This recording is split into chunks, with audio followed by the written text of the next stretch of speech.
Ini kebijakannya, ini sistemnya. Yang ketiga itu pembangunan ekonomi.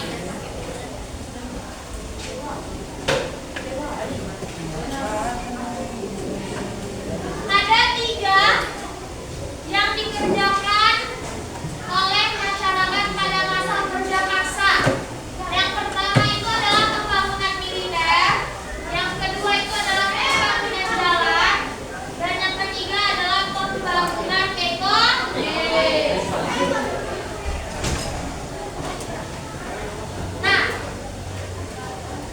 sekarang dari ketiga ini yang masih ada kerja paksanya itu, yang masih bersaudara adalah pembangunan jalan. Jalan dari mana? Jalan dari Anyer sampai Panarukan. Kalian tahu Anyer sampai Panarukan itu di mana? Tahu Jawa. Jawa. Meliputi kota apa aja?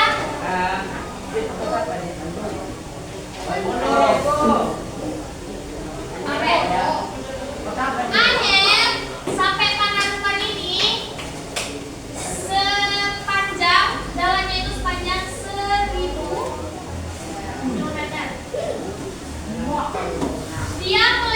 Dia melewati kota Cilegon, Banten, Jakarta, Bogor, Bandung, Cirebon, Semarang, Pati, Surabaya, Probolinggo hingga Panarukan, Jawa Timur. Diulangi lagi ya. Kota yang dia bangun dari Anyer sampai Panarukan, yang pertama itu Cilegon, Banten, Jakarta, Bogor, Bandung, Cirebon, Semarang, Pati, Surabaya, Probolinggo hingga Panarukan atau Jawa Timur. Ulang Bu.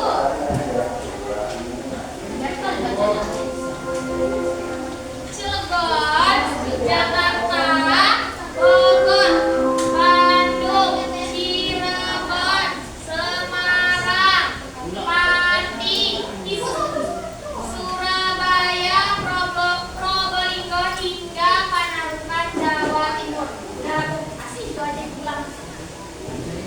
Setelah itu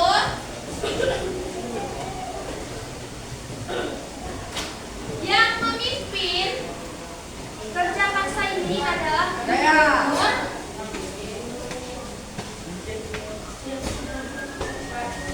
Jenderal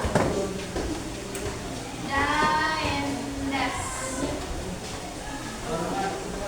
Siapa yang memimpin pembangunan jalan di kerja paksa ini? Gubernur Jenderal Daendes.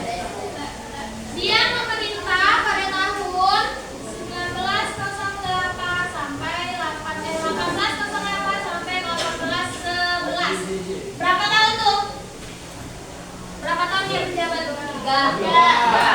3 tahun dia menjabat atas kerja paksa.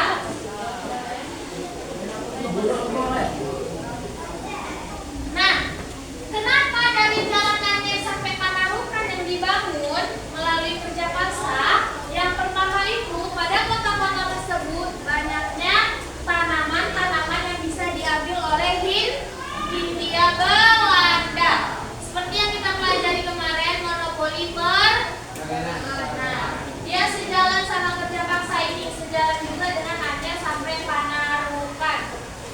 Dia memilih Anyer sampai Panarukan ini supaya mempermudah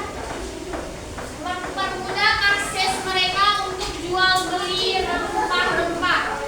Makanya pada jalan inilah mereka bangun sejauh 1000 kilometer. Nah, pembangunan jalan ini merupakan kebijakan pemerintahan Republik Batak.